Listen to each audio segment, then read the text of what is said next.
J'ai voulu vous parler de quelque chose que vous allez sans doute croiser dans votre cursus cette année, quelque chose qui s'appelle la coévolution. Et je voudrais partir d'une image, donc qui se passe pas loin de chez moi, il faut bien le dire. Vous allez me dire ce que c'est, parce que donc moi je travaille au muséum.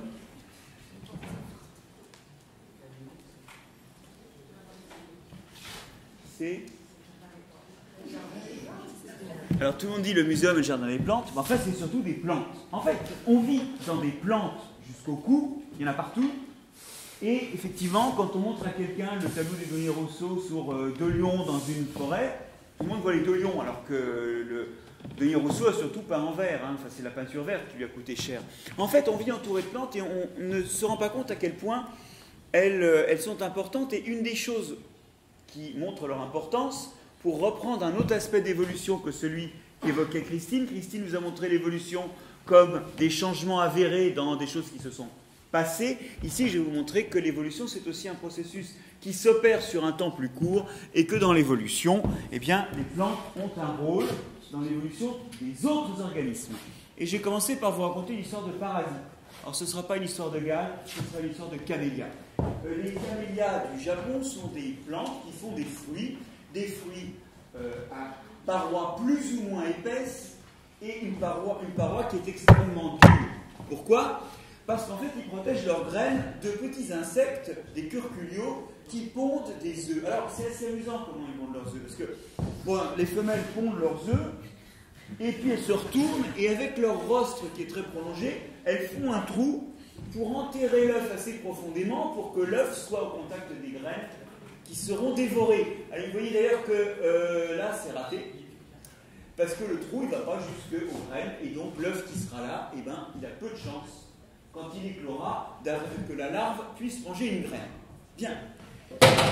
Ce qui est frappant dans les populations qu'on observe dans le sud du Japon de ces petits insectes et de ces petites plantes, c'est que les fruits ont des tailles variables et les insectes ont des rostres variables. D'ailleurs, en fait, les fruits ont des tailles variables selon l'épaisseur de ce qu'on appelle le péricarpe, c'est-à-dire l'emballage. En gros, la chair de la pomme, si on veut, ce qui sépare la peau de la pomme du pétrin. Alors donc, il y a des grandes différences, et je vous emmène donc dans une île du tout sud du Japon, Akushima Island, où il y a plusieurs populations qui ont été étudiées, c'est-à-dire différents sites où on a à la fois des camélias et puis des petits insectes.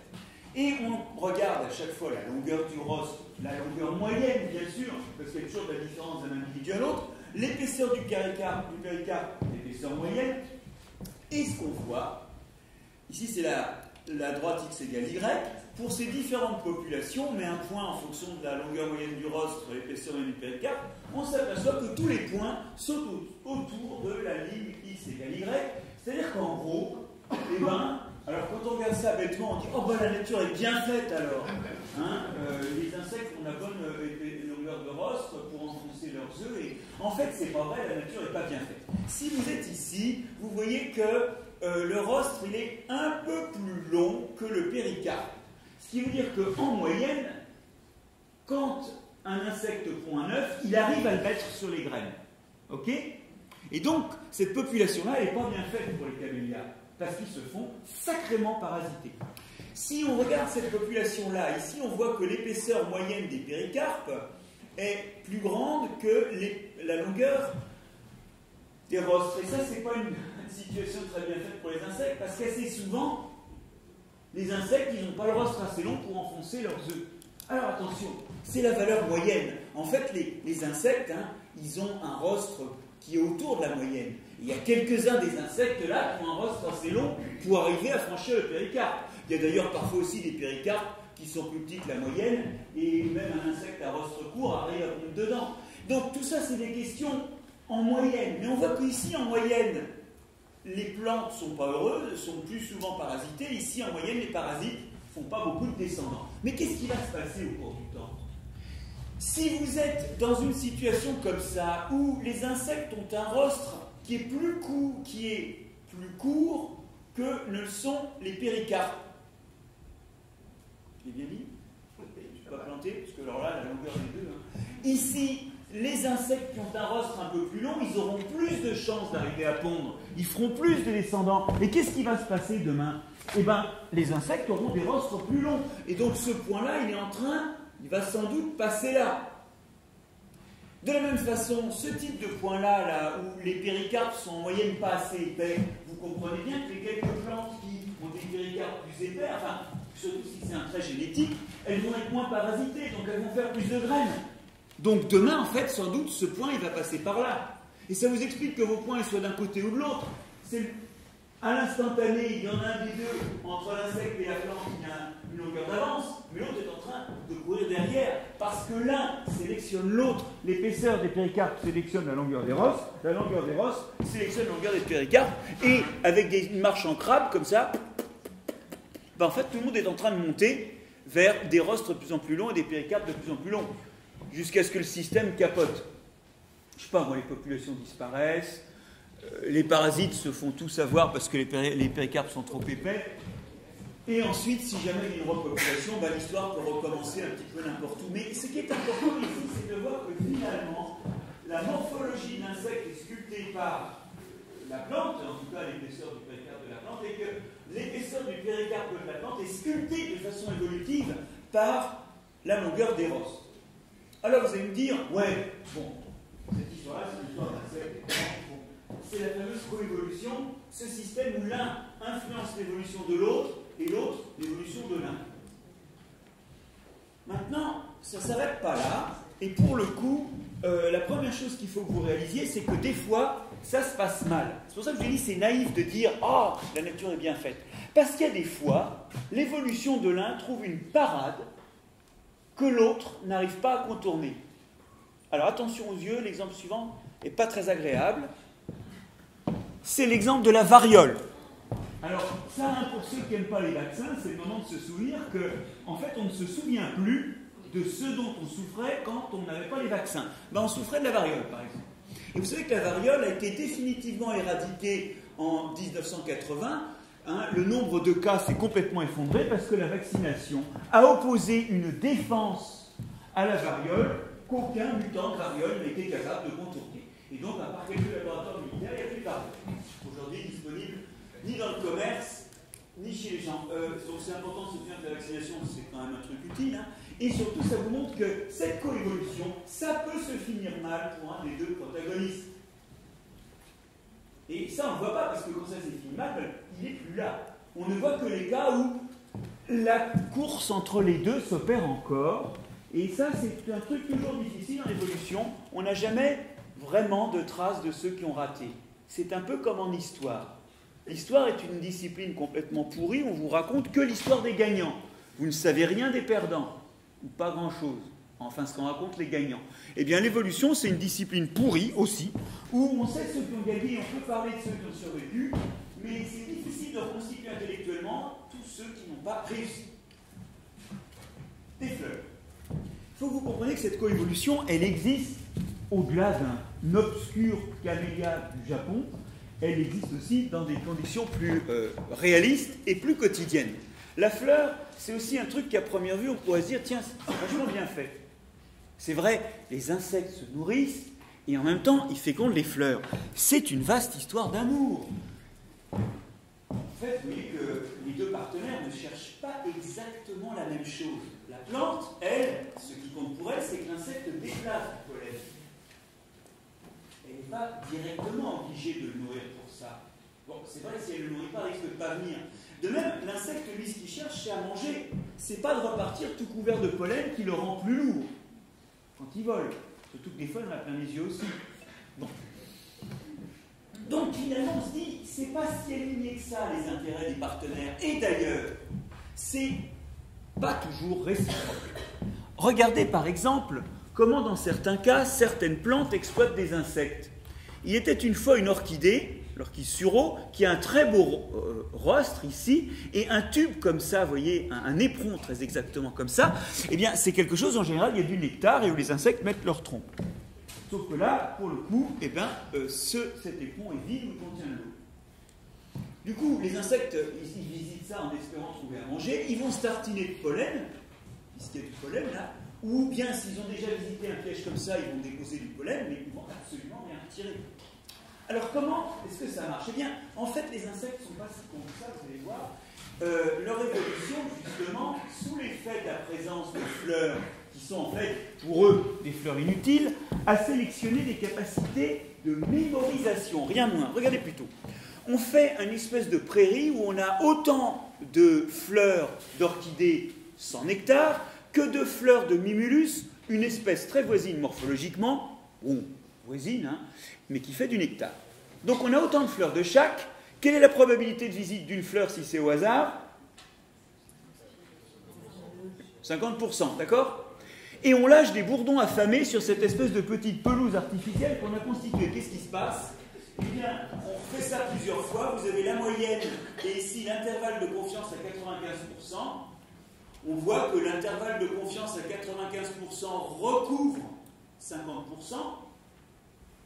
Hein, c'est le pourcentage de visite des fleurs sans intérêt. On voit que quand on répète ça plusieurs fois, on a des variables. La moyenne est en dessous de 50%, mais l'intervalle de confiance à 95% recouvre 0,5, là, donc 50%. Donc ça veut dire que ce n'est pas statistiquement différent de 50%. On range les bourdons, dont la moitié, peut-être un peu moins, ça c'est la valeur biologique, mais ce sont faits. Et on arrive à la deuxième partie de l'expérience. On les laisse jeûner un petit peu et on les lâche de nouveau sur cette pelouse artificielle où d'ailleurs les fleurs ont le temps de refaire du nectar, mais seulement si elles en ont des, là on observe que effectivement la fréquence de visite n'est pas la même. On ne les prend pas deux fois. Vous savez, on peut tromper 1000 personnes. Ah, je sais pas. Oui, c'est un signe que vous n'avez pas vu. Si, c'est ça. On peut tromper. Alors, l'autre truc, c'est qu'il y a également des cas où les plantes, effectivement, sont exploitées par les insectes qui prélèvent des ressources sans, effectivement, déplacer le pollen. Alors, comment les fleurs sont-elles construites pour empêcher que les insectes aillent chercher le nectar sans être obligés de prélever du pollen ou de le déposer? En fait, ça regroupe quelque chose qui, moi, m'a beaucoup étonné quand je me suis rendu compte. C'est que souvent on regarde les fleurs comme ça, et puis on fait des diagrammes floraux. Bon, ça c'est à la fac qu'on fait ça, on a fait tous des dizaines de diagrammes floraux. Il y a un truc qu'on a tous observé, c'est que, et pour bien comprendre, il faut regarder la fleur à l'envers, les sépales sont toujours alternes avec les pétales, au moins la plupart du temps. Je vois Anne-Marie qui monte. Et en fait, ça c'est merveilleux parce que ça veut dire que les sépales empêchent l'insecte de glisser sa trompe entre les pétales. Et vous avez ici quelque chose qui ferme un peu le système et qui oblige l'insecte qui veut prélever du nectar qui se trouve de l'autre côté, ça oblige l'insecte à se présenter par le côté où il y a les étamines et le pistil qui va recueillir le pollen. Il y a d'autres dispositifs qui obligent les insectes qui veulent du pollen qui veulent du nectar, à passer par le pollen. Et je pense que vous connaissez, pour beaucoup d'entre vous, la déhiscence explosive des fleurs du Genet d'Espagne. Alors, c'est un film maison. C'est le sympathique Jean-Marie Dupont qui tient la caméra, et donc il a déjà un peu la tremblote. Et pourtant, c'est il y a un certain temps. Et alors, attention, et c'est moi qui fais l'insecte. Donc, je vais essayer d'écarter les pétales qui sont là, pour aller chercher du nectar, et là, pouf, explosion. L'insecte, en fait, se fait tartiner le ventre de pollen, car quand il écarte la carène, il raccourcit la place disponible pour les étamines, et à force de raccourcir, les étamines qui sont un petit peu raides finissent par sauter hors de la carène. Bref, voilà un exemple de dispositif. Un autre exemple de dispositif, c'est toutes les fleurs en corolle, parce que là, si on veut aller chercher le nectar, il faut s'introduire dedans, et au passage, on est obligé de toucher le pistil ou les étamines, donc on est obligé de prendre du pollen ou d'en déposer. Les fleurs à corolle soudée, de nouveau, et ça, dans l'évolution des plantes, c'est apparu une bonne centaine de fois, 8 fois au niveau des ordres gamopétales, et puis tout un tas de fois sur des petits sous-groupes dans des ordres qui sont, eux, dialipétales par ailleurs. Eh bien ça, c'est aussi une façon de contraindre l'insecte à travailler. Ici, par exemple, si l'insecte veut prendre le nectar qui est dans le tube, il faut qu'il se présente et qu'il fasse du vol stationnaire par là, et qu'il frotte sur ses chèvrefeuilles, les étamines ou le pistil. Alors voilà un des plus beaux exemples qui est l'étamine à pédale de la sauge. Quand l'insecte rentre dans la sauge pour butiner, il pousse une pédale qui abaisse les étamines et il se fait tâter les fesses en fait, tâter l'abdomen. Et on se dit, quand même c'est bien fait. Alors, c'est pas si bien fait que ça, parce que font les insectes face à ça? Il y a ceux qui coopèrent effectivement et qui vont utiliser la fleur comme elle doit être utilisée. Et puis il y a les indélicats, si j'ose dire, c'est-à-dire ceux qui vont trouver d'autres façons d'accéder au nectar, notamment des insectes qui mangent du nectar mais qui ont des pièces buccales qui leur permettent de déchirer les fleurs. Ça se voit très souvent. Et ces insectes-là, finalement, contournent la stratégie de la plante. Et puis vous avez aussi ici, dans le cas de la sauge, une ampuse ici qui est avec des pièces buccales très fines qui se glissent sous la pédale pour aller chercher le nectar et qui n'actionne pas du tout la pédale. Et donc ça veut dire que finalement, l'évolution des uns sélectionne l'évolution des autres. Des plantes qui commencent à plus contenir de nectar, de sélectionner des processus, des capacités de mémorisation chez les insectes. Des insectes qui se servent sans polliniser ont sélectionné des constitutions de la fleur qui obligent les insectes à coopérer et à passer par la case pollen. Mais ces structures-là ont souvent, dans l'évolution, entraîné l'apparition d'insectes qui ont d'autres stratégies pour aller chercher le nectar, quand même, sans polliniser. Et donc, finalement, la fleur, vous voyez, nous raconte l'histoire de la résolution, plus ou moins, d'un conflit potentiel, qui est le fait que les partenaires ne cherchent pas les mêmes ressources, ou les mêmes services. Et donc, du coup, effectivement, il y a des contournements qui s'opèrent, mais vous voyez que finalement, on ne voit que les gagnants. Toutes les fleurs qui se sont fait manger leur nectar sans être pollinisées ne sont plus là pour en parler. Tous les insectes qui se sont fait abuser par des fleurs inutiles pour les nourrir ne sont plus là pour témoigner. Il faut reconstituer tous les ratés qui font qu'aujourd'hui, quand on voit ce qui reste, on pense que ça marche bien. Dernier point, parce que là, vous vous dites, bon, allez, des fleurs, ok, des insectes, tout ça. Un peu de céréales. Les céréales, vous savez, il y en a pas mal dans notre alimentation. Toutes les populations qui ont l'agriculture se nourrissent de plantes, notamment de plantes dont les graines contiennent de l'amidon. C'est ce qu'on appelle les céréales. Elles sont là, dans le pain. Les céréales, elles ont été adoptées par plein de populations différentes, en Amérique centrale, en Asie, en Europe. Il y a plein de populations qui, indépendamment, se sont mis à cultiver des céréales. Et pour parler 2 secondes du maïs, quand on essaie de rechercher les plus proches parents sauvages du maïs, on a du mal à les trouver parce qu'ils ne ressemblent pas beaucoup au maïs. Voilà voilà les formes sauvages de maïs qu'on appelle des théosyntes, je vais vous dire pourquoi, et qui ressemblent sans doute beaucoup à ce qu'était l'ancêtre du maïs. En fait, la théosynte, elle n'avait pas été classée par les botanistes ni dans la même espèce ni dans le même genre. Vous avez une idée d'ailleurs, c'était quoi le genre qu'on avait créé pour la théosynte? Pardon? Philippe, c'était quoi le genre qu'on avait? Bon, il est oublié, parce qu'en fait, on s'est aperçu que non seulement c'était dans le même genre que le maïs, mais c'est dans la même espèce que le maïs, c'est interfécond. Cela dit, ça ne ressemble pas, parce que vous voyez, ça a des grandes ramifications au lieu de faire des épis, et les épis ont moins de graines. Et en plus, les graines des épis sont entourées dans une coque dure.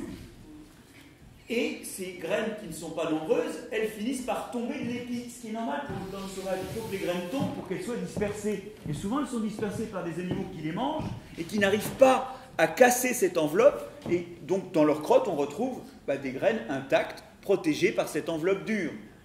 Et donc, on a une grande différence entre la théosynte, qui a de peu nombreuses graines entourées d'une capsule dure qui les protège et qui tombent, et le maïs où il y a énormément de graines, parce que l'énergie qui sert à la théosynte à faire des branches sert à faire des graines, ce qui va permettre que quand l'homme aura mangé une partie des graines, il en aura encore à semer, et des graines qui ne sont pas enveloppées d'une enveloppe dure, parce que ce serait plus dur à manger, donc on a sélectionné effectivement des variants qui n'avaient pas la capsule dure, et des graines qui adhèrent à l'axe. Quand on mange du maïs cuit, il faut tirer avec les dents pour retirer les graines. C'est complètement paradoxal, une plante dont les graines ne tombent pas, c'est des graines qui ne pourront pas être dispersées. Donc on voit qu'on a sélectionné, à partir d'un ancêtre qui devait ressembler à la théosynte, quelque chose qui est intéressant pour nous, parce qu'il y a beaucoup de graines qu'on va manger, parce que ces graines ne tombent pas, donc on peut les récolter, et parce que ces graines n'ont plus de protection, qui peuvent être facilement mangées. Quant au maïs, lui, finalement, aujourd'hui, c'est l'homme qui protège ses graines et qui les disperse, et donc il n'a plus besoin de passer par le tube digestif des oiseaux ou des animaux, donc il n'a plus besoin d'avoir d'emballage résistant, et comme c'est l'homme qui trimballe les graines, il n'a plus besoin que ces graines tombent pour être dispersées. C'est donc logique, on a sélectionné un maïs, on a sélectionné une plante en la modifiant drastiquement pour notre utilisation. Et donc on est influencé sur son évolution. Mais dans le même temps, nous sommes mis à manger beaucoup d'amidon. Il faut se rappeler par exemple que l'humanité, les 2/3 de la ration alimentaire de l'humanité en moyenne, par en Occident, c'est des graines. On dit souvent que l'homme est omnivore, mais enfin bon, il est quand même avant tout granivore. Et les grains d'amidon qu'il y a dans les céréales sont des gros amas de sucre polymérisé, et il faut vraiment les attaquer très vite, parce qu'il faut être arrivé à les attaquer complètement avant qu'ils sortent du tube digestif. Et en particulier, ça peut être bon de commencer à débobiner l'amidon avant qu'il tombe dans l'estomac acide qui continuera de le débobiner. Il faut l'avoir rendu quand même un tout petit peu accessible. Or, nous avons dans la bouche une amylase, c'est-à-dire une enzyme qui commence à attaquer l'amidon et qui va le fragiliser d'une façon qui lui permettra, lors de l'arrivée dans l'estomac acide, de continuer à se débobiner et de pouvoir être digéré finalement par les amylases intestinales. Or, nous avons, vous et moi, un nombre de copies variables du gène d'amylase qui corrèle avec la quantité d'amylase que nous allons avoir dans la salive. Il est évident que plus vous mangez de céréales, plus vous avez intérêt à avoir une grande quantité d'amylase, donc une grande quantité de gène d'amylase. Or, on peut faire des hybridations in situ, c'est-à-dire sur les chromosomes, repérer le locus, l'endroit où se trouve le gène d'amylase. Quand vous prenez un primate comme un chimpanzé, bon, il y a un couple de chaque chromosome chez nous, mais il y a une seule copie de chaque, d'accord ? Je prends maintenant un Africain qui est un chasseur-cueilleur. Il a une alimentation variée, avec beaucoup de fruits, un peu d'amidon dans des tubercules, quelques céréales peut-être, et aussi beaucoup d'animaux. Une alimentation variée, pas très riche en amidon. 3 copies sur un chromosome, 3 copies sur l'autre. Maintenant, je prends un Japonais. Et là, quand je fais l'hybridation in situ, c'est-à-dire que j'essaie de voir, grâce à une sonde ADN, où sont les gènes, je vois qu'un de ces chromosomes a 4 copies, l'autre en a 10. Alors, ça ne montre rien, parce que c'est des individus, ça ne nous parle pas de la population, mais c'est la méthode qui permet de compter chez chaque individu combien il y a de copies. Et maintenant, je vous montre le résultat pour 3 types de populations qui sont devenues indépendamment cultivatrices de céréales, japonais, les Africains, les Hadza, et puis les Euro-Américains, et 4 types de populations, dont les Yakoutes, qui sont des chasseurs-cueilleurs du cercle polaire, qui ne sont pas des populations agricoles et qui ont une alimentation très diversifiée et pauvre en amidon. Starch, c'est l'amidon. Avec les nombres moyens de copies ne sont pas les mêmes, ils sont plus faibles dans ces cas-là, et quand on regarde le nombre de copies et sa fréquence dans la population, on a des différences. Ça, c'est une courbe de fréquence cumulée. Alors, c'est un peu difficile. Vous voyez qu'on regarde le nombre de gens qui ont 6 copies ou moins, le nombre de gens qui ont 7 copies ou moins. C'est des courbes qui montent de 0 jusqu'à plafonner à 100%, parce que tout le monde a 12 copies ou moins. Et vous voyez que les courbes pour les chasseurs-cueilleurs montent plus vite, ce qui veut dire qu'il y a plus d'individus qui ont un petit nombre de copies. Alors que pour tous les éleveurs de céréales, les courbes montent plus vite, ça veut dire que les effectifs sont plus vers des nombres élevés de copies. Bref, dans toutes les populations qui ont adopté des céréales, il y a eu un avantage à ceux qui avaient plus d'amylase salivaire. L'avantage n'est pas énorme, mais ils ont eu en moyenne un tout petit peu plus de descendants, et vous empilez ça sur des dizaines, voire une centaine de générations, et vous arrivez à quoi? Eh bien que quand vous avez des céréales dans votre alimentation, vous avez une probabilité plus élevée d'avoir un grand nombre de copies d'amylase salivaire que si vous n'en avez pas. D'ailleurs, ça l'a fait aux chiens, ça. Les chiens vivent dans nos poubelles historiquement, et évidemment, par rapport à des loups, ils sont obligés de manger plus d'amidon, notamment dans le pain. Quand on regarde le nombre de copies dans le génome d'un loup d'amylase, c'est l'amylase pancréatique, donc qui joue au niveau de l'intestin, parce qu'il n'y a pas d'amylase dans la bouche des chiens. Bon, donc ça ne pouvait pas changer. On voit qu'il y a 2 copies, donc une par chromosome chez les loups, et il y en a entre 5 et 30 sur les chromosomes des chiens, des amylases plus actives. Bref, vous voyez que c'est encore de la coévolution et que l'homme, comme toutes les espèces vivantes, car il n'est pas singulier en cela, est aussi impliqué dans les coévolutions. Ce que vous voyez ici, c'est que vous avez l'exposition de deux espèces, dans tous ces cas-là, ou même de plus d'espèces, on a vu le chien, qui subissent des influences réciproques dans leur évolution. En d'autres termes, chaque partenaire devient une pression de sélection pour l'autre, et vice-versa. C'est la définition historique de Ehrlich et Raven. Ça peut être 2 à 2, mais ça peut impliquer plus d'espèces, plusieurs espèces de plantes, plusieurs espèces d'insectes, le chien et l'homme et plusieurs espèces de céréales. Et au total, eh bien,